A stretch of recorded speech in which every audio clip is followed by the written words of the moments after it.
We are back here on the channel. Prop Bomb is here, one of the best in terms of betting player props. He has a Discord. You should follow that. We'll get into that as well. Wanted to talk about betting on this NBA Finals series between the Mavericks and the Boston Celtics. And listen, bro, this is a tough one for me. Not in terms of the result. We're talking more about player props here. In terms of the result, like if you've been following along, work at Action Network, I have made a prediction and have a couple different things. But player prop wise, this is a tough one for me. There are a couple things I like. I know this is a market that you're great at. Mhm. What are some of the things that you've been looking for here? Because there's a lot of talk about like star players, how they're going to do the role players to target. Like, are there certain things, certain edges that have jumped out at you in sort of assessing this series so far? Well, yeah, it's great to be on here for starters. But just kind of going into game ones and generals in new series, you kind of have to kind of treat the players as if they're stocks, knowing when to buy low into a new series or sell high into a new series if they've had a great series beforehand. So you kind of have to identify players that fit that mold and that's kind of been my game one type of way of just attacking player props. Right. Both teams though, the Boston Celtics, this is going to be their toughest matchup to date. Hmm. They've kind of had like smooth sailing every single round.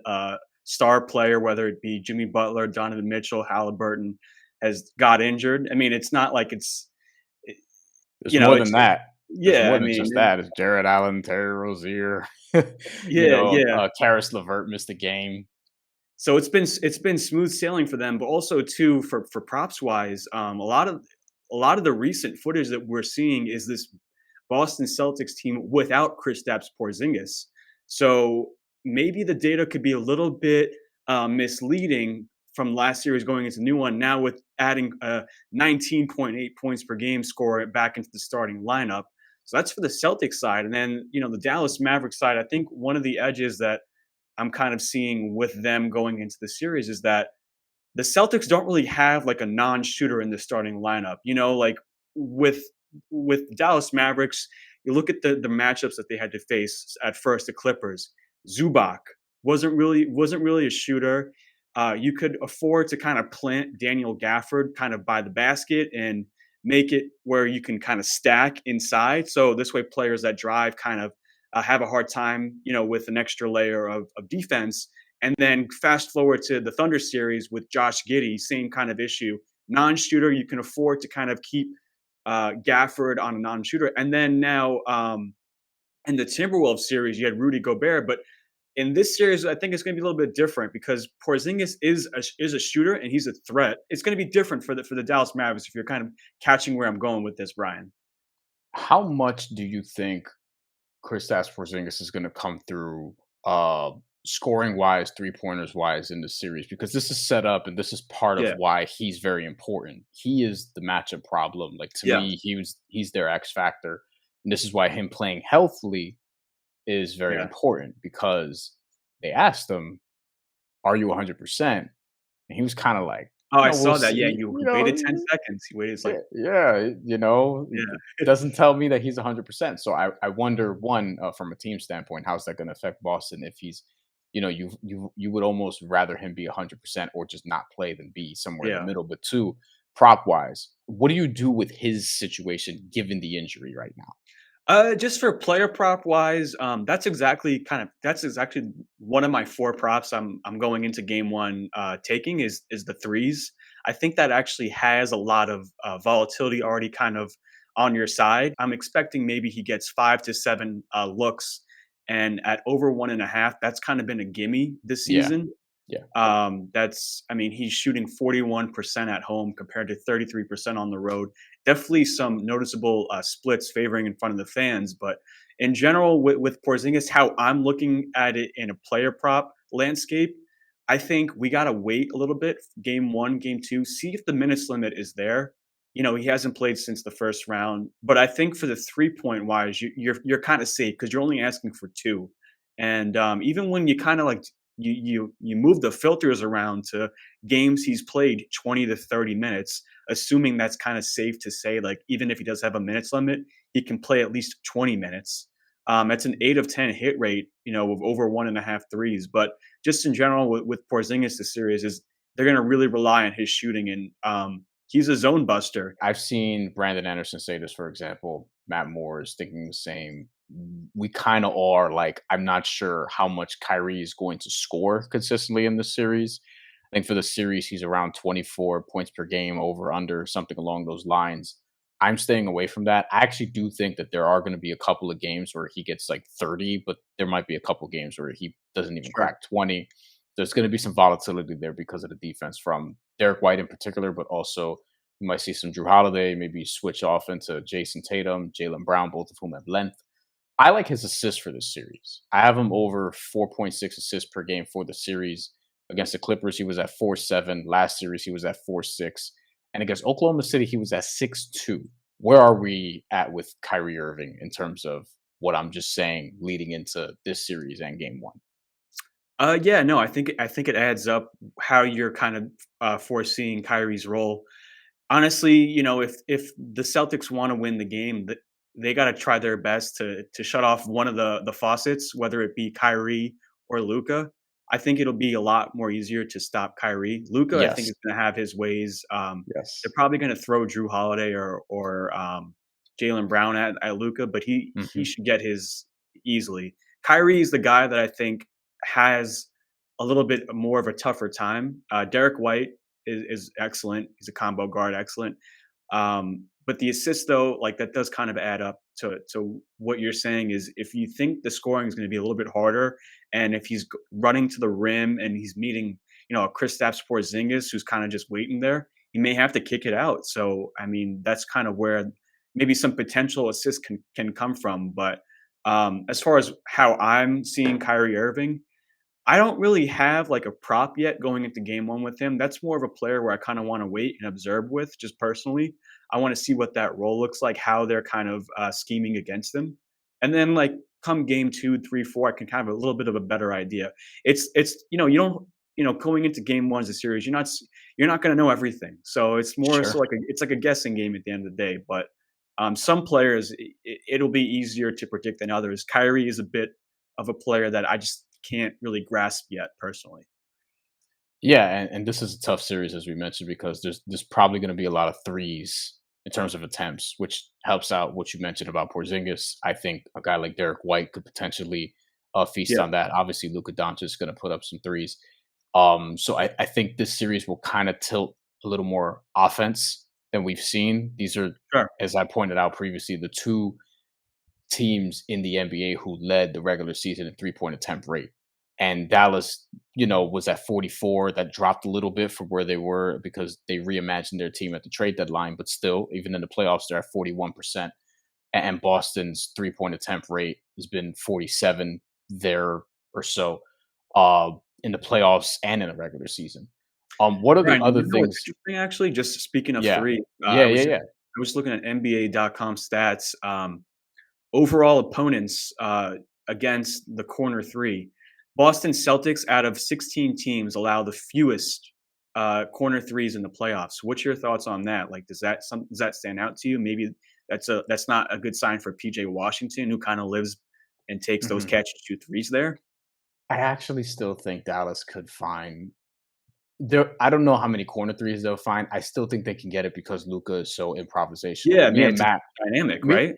me and Matt Moore were talking about this because he said that he thinks Indy is more improvisational, and I don't think they are. I just think they're faster. I don't Yeah, know if anybody's more that's like true. just improv than Luca, right? Like who could find somebody like I think Boston's. They're gonna have times obviously where they've done a great job all series, but some of that is also like they face a depleted Heat team, a depleted Cavs Exactly. team, and a Yeah. depleted Pacers team. Not Yeah, look at the completely role players depleted, but that they had to face, right? Like Caleb right. Martin, like Aaron Naismith. They didn't really have to face like a PJ Washington, who I honestly say in the playoffs he stepped up, no, for 3 pointers. Yeah, like so I still think Dallas is gonna be able to generate looks. because I just think The gravity and the density that is of correct. Luka and Kyrie Irving. That makes They sense, have the yeah. two best shot creators and playmakers in this series. I don't think they necessarily have like Tatum's better than Kyrie Irving at this stage, and I think a good amount of people would take Jaylen Brown over Kyrie Irving at this stage, though that one's more debatable. But in terms of just pure shot creation and playmaking, Dallas has the best two guys. Yeah, no, I always say like if it comes down, if the game's kind of muddy and it comes down to the last 3 4 minutes, I would rather go with Kyrie and Luca just with the proven track Yeah. record they have over the Celtics, who just in regular season they just have had a hard time closing games. Tatum hasn't been consistent. It's kind of hard to figure out who steps up as a closer. Whereas the Mavericks, it's easy. It's just two guys. So that's what I'm saying. I think if it comes down to Mavs, kind of have a little bit of an edge there. So how does that affect how you're looking at this prop wise? Like what are some of the other things? Because we touched on Porzingis and obviously Yeah, yeah, Kyrie now, but what else before we get out of here has really jumped out to you? Because it's tough before game one of a series, yeah. but what are you looking at? What are you looking for as this series develops? Also, player prop wise. Yeah, I mean, I gave this one out today publicly. I tracked it on the Action app, and that's Peyton Pritchard coming off the bench. You would think that, especially kind of going into a home game, I would want to target an over on a role player coming off the bench. But I just specifically think going into this series, it's going to be a first time where the Celtics are kind of facing two elite threats that honestly, Peyton Pritchard is too small to guard. And in Yeah. the Pacers series, you had Halliburton, but he was down. You saw Pritchard kind of lose minutes as the series went on. The Heat series, they didn't really have too many guys that didn't need to worry about Pritchard being on the court. But I just think like whenever he's on the court, man, I just think he's going to get matchup hunted. I think Kyrie could back him down, Luka can back him down, and it's going to affect his minutes upside. A lot of the times in the playoffs, you see him kind of lose his minutes to Derek White. But just going into the series, Derek White, they're going to need him for his spot up shooting. And he's not going to get so much, I think, minutes to eat. I'm looking at like just doing some line reading here. Under 1.5 threes is minus 240 to happen for Peyton Pritchard. Um, and the line that I got of that was 5.5 points. So if he's not getting it with 2 threes, 90% of the time he's not going to get the 6 points, especially when he's on the court. He's probably the fourth or fifth option. But I just think like look going forward, I think Pritchard will probably see his most minutes, just like how every role player is kind of going into games ones. But kind of like as Kristaps, maybe he gets out of that minutes restriction. Um, Pritchard kind of starts to see his minutes go down. What are your thoughts on that? Does that kind of add up? Yeah, I don't know if this is going to be a great series for him because of what you're It's tough. saying. Like, and I actually have grown to like Peyton Pritchard as a player. Like, he's Yeah. tough. He's the kind of white dude that I can mess with. You know what I'm saying? Like, Yeah, you just look for any weaknesses you can get. If you want to attack the Celtics, like you can't really do that with Drew Holiday. You can't really do that with Derek White. Jalen Brown Mhm. is pretty good at stopping rim attacks. It's like you got Yeah, to pick someone. Horford, Tatum I could assume gets defend. picked on. Horford Hmm. probably gets picked on, and I think Pritchard gets picked on the most whenever he's in the game, and it's going to hurt them. Both defensively and offensively, because if he's guarding a lot, that's also going to drain a lot of his energy on offense. Maybe that could have went to a catch and shoot 3 point shot. You know what I'm saying? Yeah, I think Boston they have the better team, but Dallas has better depth. Yeah, Which is I think that's which gonna is be the edge. I agree with you there. Depth right, and then which is coaching. Yeah. depth and coaching, which is magnified by the situation currently with Kristaps Porzingis. Last thing before we Yeah. get out of here, player prop wise, focusing on the stars, Okay. Luca and Jason Tatum. Because we haven't talked Jalen Brown much, we could throw him in here as well, since we Okay. have already addressed Kyrie Irving. But where, other than probably Finals MVP, because I think if you're betting Yeah. Dallas, if you like Dallas, just bet Luca Finals MVP. You get a little bit more value with Luca Finals MVP. Sure. Kyrie is going to be tough to do, but in terms of just player prop wise and just what are you projecting for the series? Luca, Jason Tatum. I've heard different things, but for the Oh, for most part, MVP or just like the best in type of prop? general, in Yeah, general. yeah. Just So it could for be me, I kind of PRA also. Luka yeah, yeah. PRA is probably gonna be popular in this series as well, I would imagine. Yeah, well, for me, I'm just kind of seeing it right now going into game one. Luca's points prop is 31.5. I think the best bet to attack it, honestly, as I was talking to Joe Delera about it, shout out Joe if you're watching the show. Yes.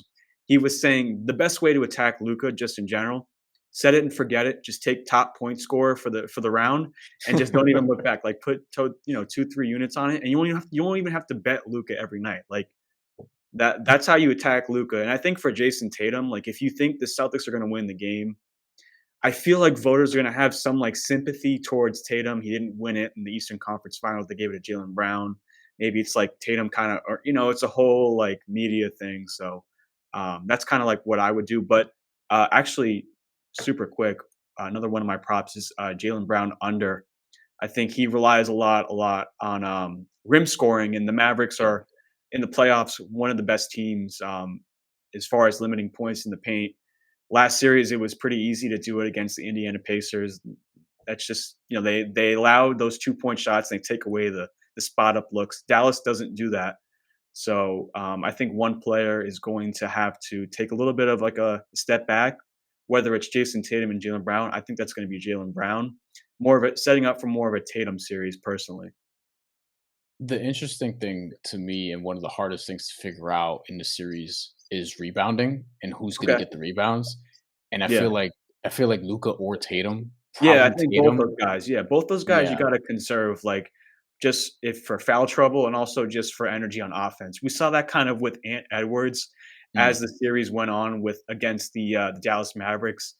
Granted, like, he was on Luka towards the end of the game, but, like, he started with guarding Kyrie Irving, then he was guarding Derrick Jones Jr., then he was guarding Luka, but a lot of the times, like, you wanna put these star players in positionings where they don't have to put so much energy and get themselves, in liability just being in foul trouble, so that's kinda makes sense as to, both those. So if you're trying to ask, like, who gets more rebounds, I don't know. Honestly, I would say but Tatum. I think it's probably Tatum. I think Yeah. it's one of them though is the Yeah, point. it's one of them. Like It's one of like them. Tatum was minus 120-ish, Luca was plus money, one, I don't remember if it was 140 something, but it was, it was around that territory. And then Derek Lively, I saw him third I'm at not one so I don't prominent know book. about that. Yeah, I Yeah, don't and know. he was like plus 1,200, and I was like, that's probably the long shot, but I don't like you can't trust the minutes. He's a rookie, maybe he gets in foul Yeah. trouble a game or two, whatever. Daniel Gafford's not gonna have the minutes, and then Kristaps Porzingis is not really that type of rebounder. Like I actually think Tatum rebounds, I'll go with double Tatum. I was just doubles. kinda thinking in my head, like, if I'm Yeah, the Celtics too, especially when I'm on offense, I wanna try to attack, Luka Doncic anytime I can to kinda tire sure. him out. So maybe that's gonna put him in positions where, like, he can't look to grab rebounds. So, I can't really say the same case for Tatum. However, coming into the new series, he is gonna have a little bit less of a ceiling just because Kristaps Porzingis is back on the team. He didn't, the numbers are coming into last series a little bit inflated, not a little bit misleading and inflated, but with Kristaps back, yeah, I would go with Tatum being the lead rebounder. Actually, yeah, I agree. I think yeah, I think it's Luca points leader, Tatum rebound leader, for sure. And Tatum. Derek White, 3 point leader is what I'm thinking. All right, that's prop bomb. We broke it down best as we could. Yeah, Finals player props. Uh Hopefully if people make money on this series, I feel like this is gonna be an interesting one in terms of the player prop definitely a market. ton of time to think about it. I mean, I can't remember the Yeah. last time going into a finals where we had a week off. You know? Yeah, I don't know if that always helps.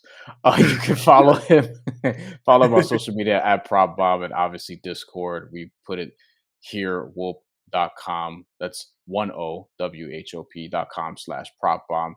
Follow Discord, you'll get good stuff there, and it'll be worth it. We'll be back with more on the channel very, very soon. Thank you for watching.